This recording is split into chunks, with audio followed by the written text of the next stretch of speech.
Here's everything I ate in Bandung, except I forgot to film most of it. So here it is. The first one is Kami Bakehouse. The place looks very cute and cozy, resembling like a Korean bakery. I originally wanted to try this place specifically for their nikudon.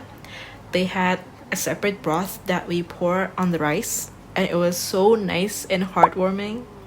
We also tried their salmon mentai, and I believe this was like a carbonara udon. We also got their black sesame mochi cheesecake. It literally was one of the best desserts I have ever tried. If there's only one thing I would recommend, it would be this cake. Next up is B&B Canteen, which is famous for their sandwich, but we also got their Swedish meatballs. I quite like their sandwich and understood the hype, but it is not really something that I'd crave over and over again.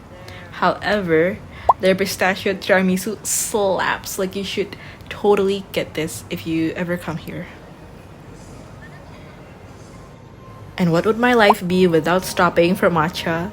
This place is actually quite popular. It's called Jun Matcha Club, and I tried their signature matcha latte. If I remember correctly, they serve it with no sugar, but they still provide sugar if you need it. However, this was already so good without sugar. It's like clean, rich, without any astringency whatsoever. And I definitely recommend this matcha place if you want like a good quality matcha.